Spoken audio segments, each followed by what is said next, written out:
Hey guys, today I want to talk about creatine.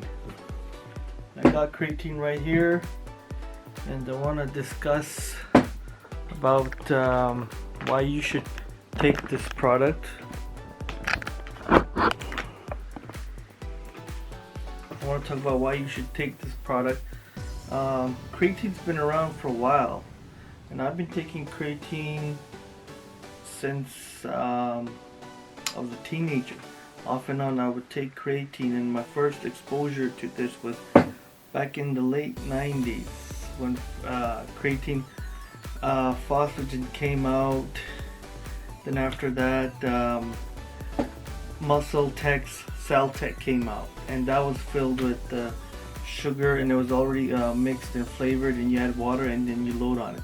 But let me first get into what creatine is. Well, creatine is made from amino acids arginine and lysine.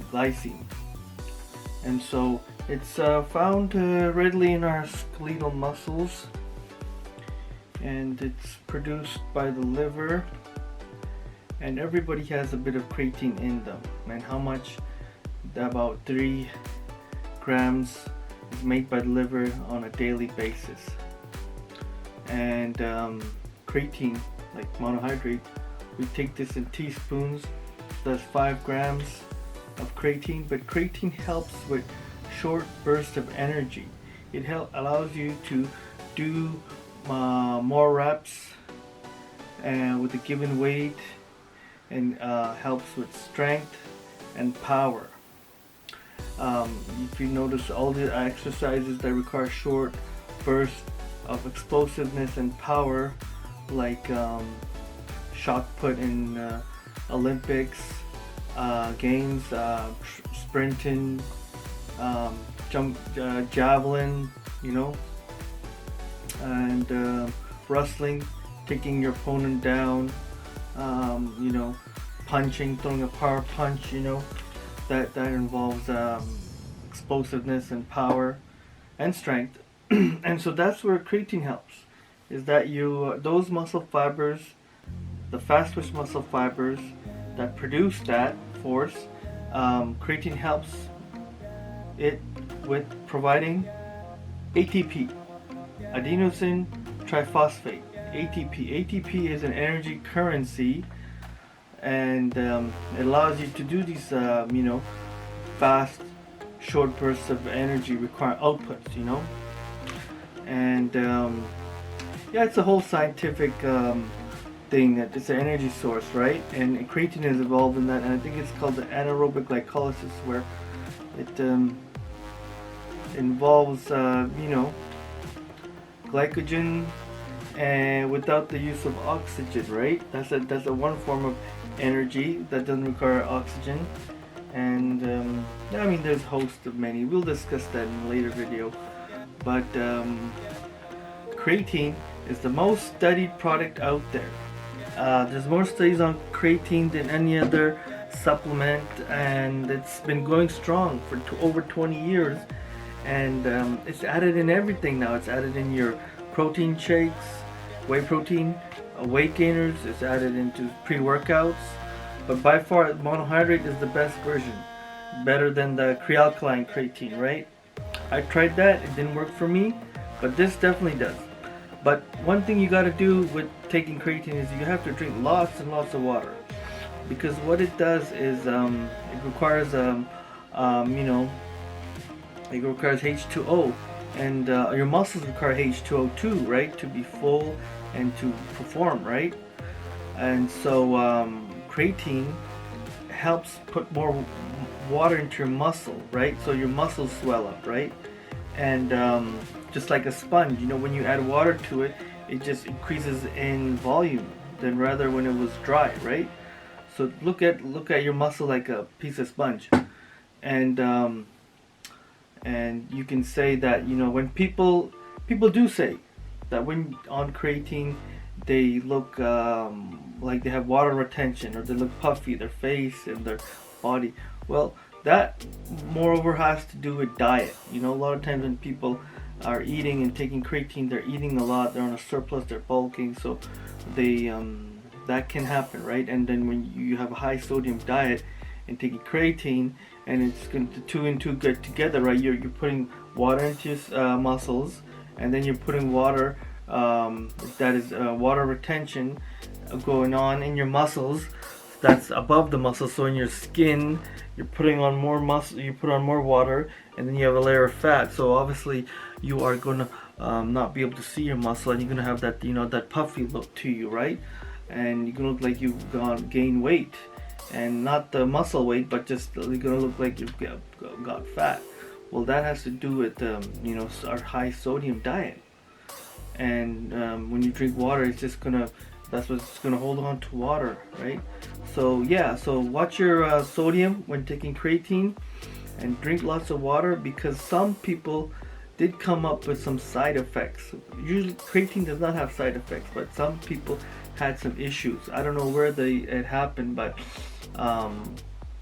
creatine got linked to kidney problems, right? And that's probably due to a host of reasons. To whoever it had happened to, person wasn't drinking water, was drinking soda pop, had kidney stones and all that. So your kidneys have to flush out all these toxic things we put in our body, right? So if you're doing that and you're taking creatine, not drinking water, and you're obviously gonna have issues, right? But so far that was just maybe one of few cases.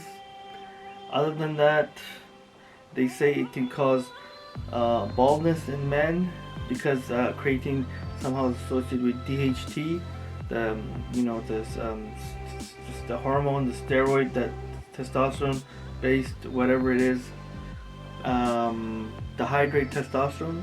It's a derivative of testosterone, so that can cause baldness in men.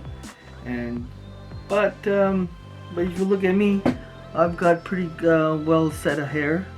I mean, I just cut my hair short, but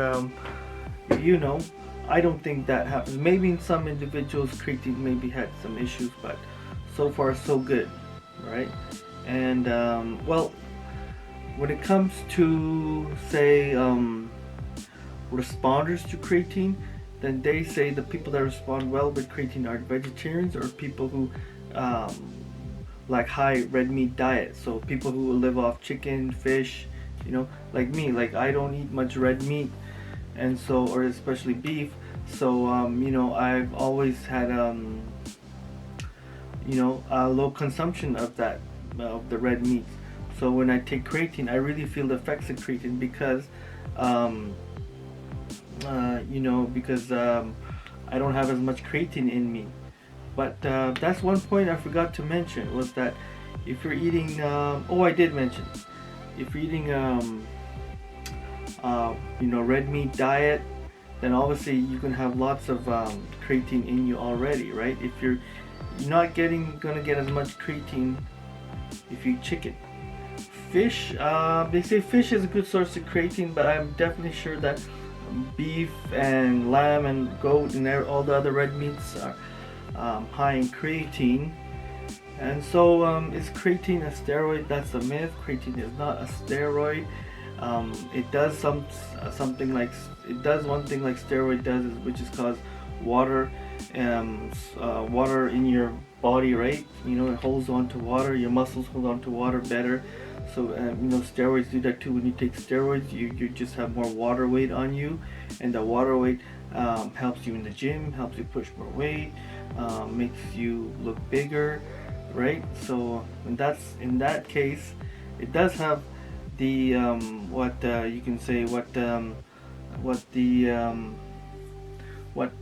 steroids allow you to do. But other than that, it's not linked to your hormones.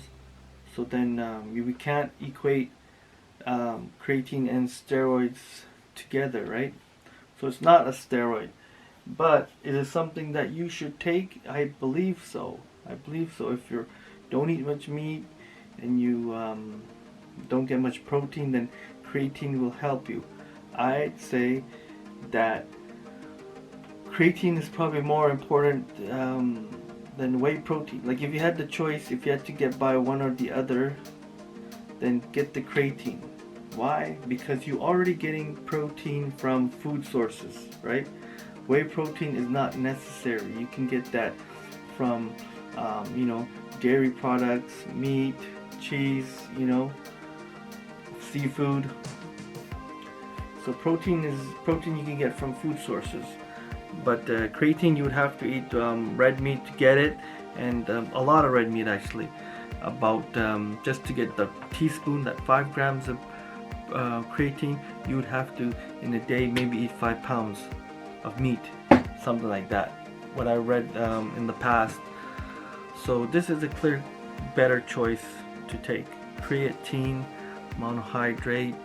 You take this, you take whey protein, and you're set. All you guys out there want to know how to gain weight, how to kill it in the gym. Well, creatine, hands down, most important supplement.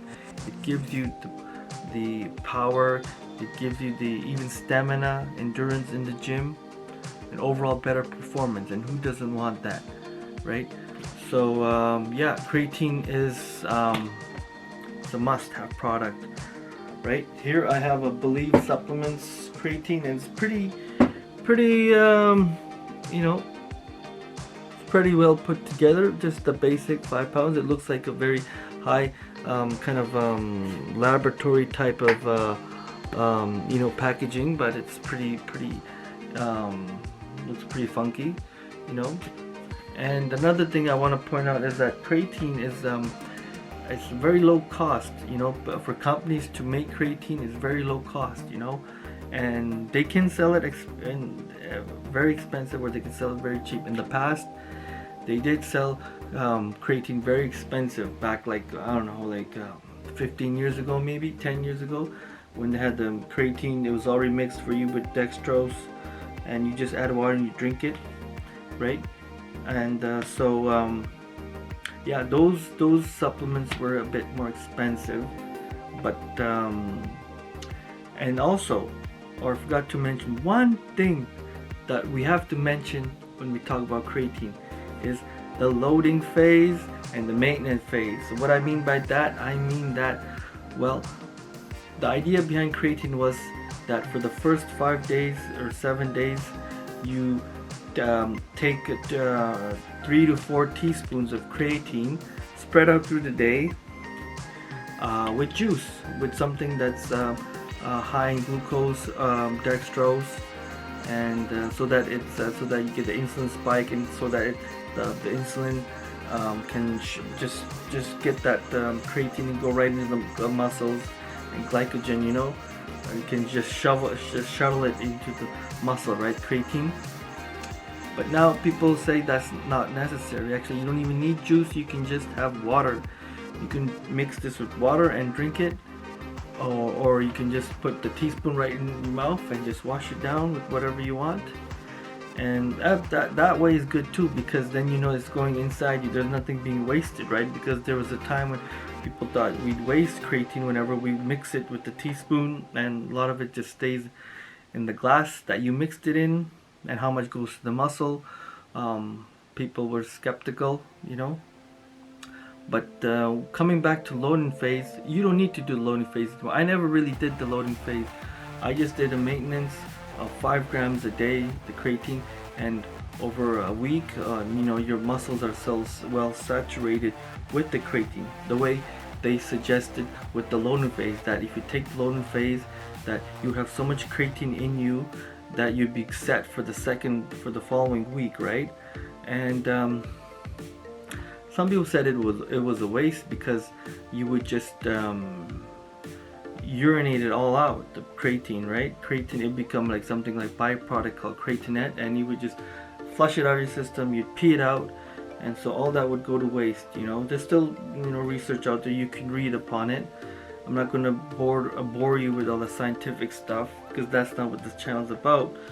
But definitely, yes, don't worry about the loading phase. You can try two times a day, right? So the 10 grams a day, and yeah, give creatine a shot, you know. It doesn't hurt, and you don't even have to even stop really. You can take this every day you want, every day, 360 days. 365 days a year, you know.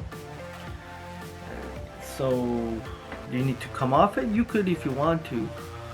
And if you miss a day, then you can say you took it off that day. But other than that, it's something your body makes, and there's no side effects. You know, here and there you might kind of might feel bloating or gas or something, right? Or stomach cramps. But those could be from a host of other sources, right? So yeah, creatine monohydrate, guys. Put this in your arsenal and get the results you want. Start with this, and everything else we can work upon. Catch you guys later. Hope you like this video. More informative videos come in. Catch you guys next time.